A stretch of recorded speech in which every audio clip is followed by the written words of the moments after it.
This right here is one of the best auto smelters in Minecraft, because not only does it automatically smelt your items, it also sorts everything for you all on its own. And the best thing, it's super easy to build too. You can literally make it in just 2 minutes. Here's all the materials that you need for the smelter, plus these here if you want to build the auto sorter as well. And now, let's jump right into it. Okay, so starting out we do by placing down a double chest. This is where the smelted items are going to end up being. Then build 2 hoppers leading into the chest, and then place down even more hoppers pointing into those, depending on how many furnaces you want to put into the smelter. You can of course make the whole thing as long as you want, but for the sake of this video, I'm going to keep it at just 10 furnaces. So what I do is place down 10 more hoppers in a 5x2 form, all pointing into the direction of the chest. Now, on top of these 10 hoppers, we're now going to place down the furnaces, which will do the smelting for us in the end. I'm personally using normal furnaces here because they can smelt every single smeltable item in the game, but if you wanted to, you could of course also use blast furnaces or smokers. Just keep in mind, if you use those, you need to be very careful with which items you put into the smelter so that you're not having your iron ore end up in the smoker or something. I just think using normal furnaces is much easier. Up next, on both sides of these furnaces, we want to put down even more hoppers leading into the furnace. This is how we're going to fill the furnace with the fuel later. And then on top of the furnaces, we want to put down another 10 hoppers. Those got to be pointing right down into the furnace. And as always, if you could leave a quick like for the video, that would be super nice because it helps me big time with the YouTube algorithm. So thank you so much for your support.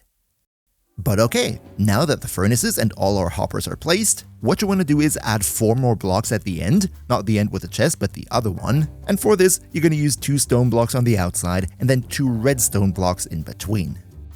On the other end, you're going to do something very similar like this right here, just that here, against the bottom hoppers, we're going to place 2 stone blocks on both sides, and against the top hoppers, 1 stone block followed by 1 redstone block on both sides.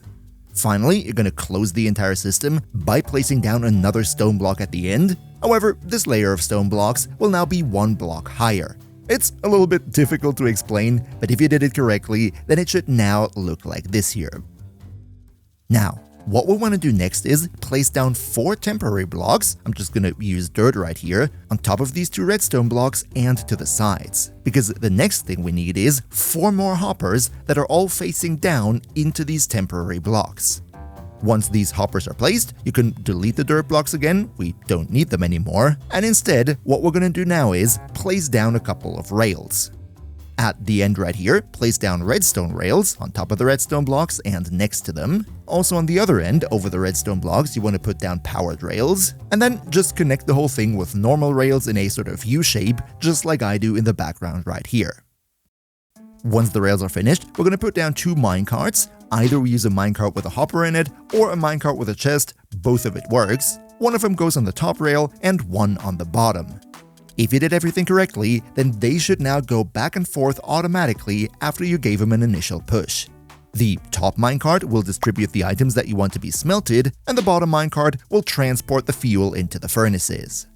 The only thing we now still have to do is add 2 more chests, one into which we will dump all the items that we want to be smelted, and then a fuel chest into which we put our power source. This could be coal, lava bucket, or maybe just wood.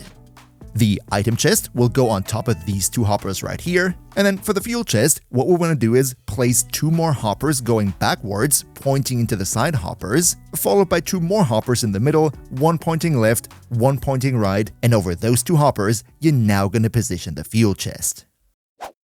But, of course, in the intro I said, we're going to add an automatic sorting system as well, so let's now also take a quick look at that.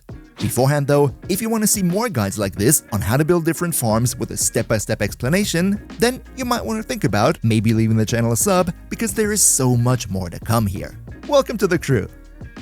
But alright, the auto sorter. This is literally the easiest step of the entire machine. All you need to do is remove the collection chest at the bottom, the one where the smelted items go into, and instead replace it with a copper chest. Then leave a 1 block gap and put down 3 storage chests on the back right here, followed by 2 fences on the side of them. What we want to do next is build a copper golem. The way I do this is very simple. Just put down a copper block in the middle of the chests and then a carved pumpkin on top. This will then give you a copper golem standing on top of another copper chest. The copper chest, you can just delete it, you don't need it anymore. And to make sure that he doesn't run around too much, you can also place a slab over him so that he is trapped where he stands. But what the copper golem will do now is take all the items out of the copper chest we just built and sort them into the 3 wooden chests. In order to make it work, what you need to do is go into the wooden chest and fill up all the slots in the chests with the items that will come out of the smelter. The way you position them right here will be the way that the copper golem sorts them into the chest for you. You can, for example, do it like I did here, with 1 chest for the ores, 1 chest for the food, and if you want to, you can even pick a dedicated position for every single item. Just one very important thing here, copper golems will corrode over time and stop working, so in order to prevent that, right-click them with a honeycomb right after you created them, because that will then make sure that they will last forever. And if you want to make the sorting even faster, you can of course add more copper golems on top of each other. This will massively speed up the process. Now, this auto sorter is of course very basic with only 3 storage chests. So, up next, check out my super easy full auto sorter guide right here to turn this whole thing into a massive storage room. See you next time, and until then, craft well.